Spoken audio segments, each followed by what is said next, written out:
But first to the teals and the arrogance and sense of entitlement of these leftist candidates is off the charts.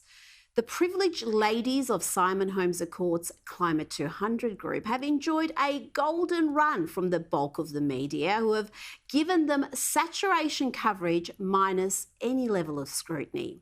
That's allowed the well-funded fake independents to make outlandish statements and policy announcements with little fear of analysis or backlash from their like-minded admirers at the ABC, Guardian, New Daily, Crikey, Saturday Paper, etc., etc. Having been emboldened by the unchecked adoration from the leftist media, the teals have stepped up the gaslighting. On the weekend, we saw Teal candidate Zoe Daniel falsely accusing John Howard of using gendered language. And also on the weekend, we saw the unedifying display of former Labor member turned Teal, Dr. Monique Ryan, having a Twitter meltdown because the building her team vandalised was restored to its original state. The Climate 200 candidate for Kooyong, who is challenging the Treasurer, went online to vent her spleen because the building owners dared paint over her image and slogans. Pure chutzpah. You'd think the Ryan camp would be pleased they weren't charged with property damage offences, but instead she was indignant. Dr. Ryan firstly accused the Treasurer Josh Frydenberg of misinformation for pointing out that she had no permission to paint her mural on the Kew building, and then she posted a lengthy Twitter thread on Saturday displaying a sense of entitlement that would make a Kardashian blush. Here's just some of what Dr. Ryan posted.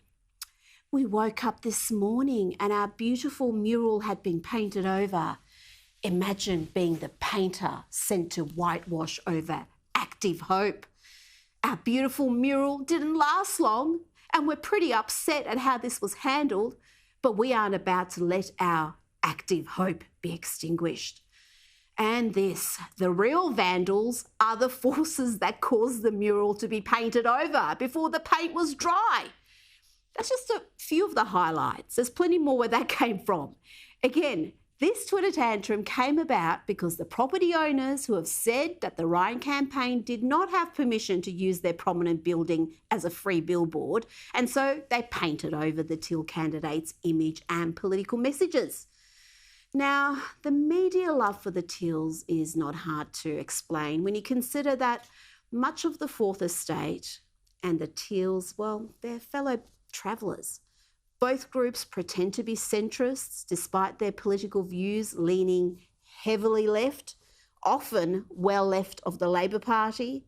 The Teals are not liberal alternatives. They are green alternatives.